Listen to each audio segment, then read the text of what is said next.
اعوذ باللہ من الشیطان اللعین الرجیم بسم اللہ الرحمن الرحیم السلام علیکم یا علی مدد۔ مومنین و مومنات کی خدمت میں آج ماہ رجب کے آخری پیر لاسٹ منڈے آف ماہ رجب کے دن بعد نماز مغربین سے لے کے آدھی رات تک نصف شب تک کیا جانے والا بے انتہا مجرب اور جلالی ترین وظیفہ عمل ابا عبداللہ الحسین علیہ السلام کی بارگاہ سے لے کر آئے ہیں۔ آقا مولا حسین ابن علی علیہ السلام کے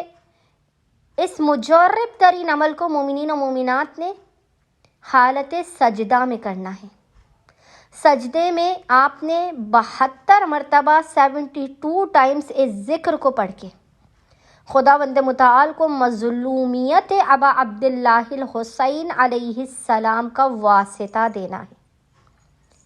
حسین ابن علی کے خون ناحق کا واسطہ دے کر، حسین ابن علی کی مظلومیت کا واسطہ دے کر جب آپ اس عمل و وظیفے کو کریں گے تو خداوند متعال صدقہ ابا عبداللہ الحسین علیہ السلام آپ مومنین و مومنات کی خالی جھولیوں کو پیشانی کو سجدگاہ سے اٹھانے سے پہلے بھر کر آپ کو بامراد کر دے گا، یقین اور اطمینان کی معراج پر قائم رہتے ہوئے۔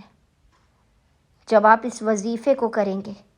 جب آپ ابا عبداللہ الحسین سے اس طرح سے متوسل ہوں گے تو وہ خداوند متعال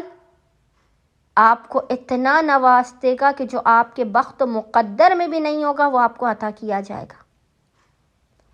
مومنین و مومنات کسی بھی دن اور کسی بھی وقت اس وظیفے عمل کو شدید مصیبت و پریشانی میں کر سکتے ہیں، لیکن خصوصی طور پر کیونکہ منڈے کا پیر کا دن ابا عبداللہ الحسین سے منسوب ہے تو آج آپ نے بعد نماز مغربین سے لے کے آدھی رات تک جب بھی آپ کو فرصت کے لمحات ملے آپ نے باوضو ہونا ہے۔ باوضو ہونے کے بعد آپ نے سب سے پہلے 2 رکعت نماز پڑھ کے اس کا ہدیہ ابا عبداللہ الحسین علیہ السلام کی بارگاہ میں پیش کرنے کے بعد پیشانی کو سجدگاہ پر رکھ کر محمد اور آل محمد پر اول اور آخر 3 مرتبہ 3 ٹائمز درود بھیجنے کے درمیان میں حالت سجدہ میں سب سے پہلے حسین ابن علی کے مصائب کو یاد کرتے ہوئے اشک بار آنکھوں کے ساتھ مولا کی مظلومیت پر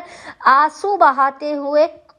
آپ نے اپنے گناہوں کا اعتراف کرنا ہے، اعتراف خطا کرنا ہے، اور اس کے بعد آپ نے ابا عبداللہ الحسین کی مظلومیت پر روتے ہوئے محمد اور آل محمد پر اول و آخر 3 مرتبہ 3 ٹائمز درود بھیجنے کے بعد میں 72 مرتبہ اس ذکر کو پڑھنا ہے، اور وہ ذکر ہے اللہ کن فیکون بحق ابا عبداللہ الحسین علیہ السلام، اللہ کن فیکون بحق ابا عبداللہ الحسین علیہ السلام، اور خداوند متعال کو ابا عبداللہ الحسین کے حق کا واسطہ دے کر حاجتوں کو طلب کرنا ہے۔ انشاءاللہ تعالی خداوند متعال آپ کی خالی جھولیوں کو بھر کے آپ کو لازماً بامراد کر دے گا۔ اللہم صلی علی محمد و آل محمد۔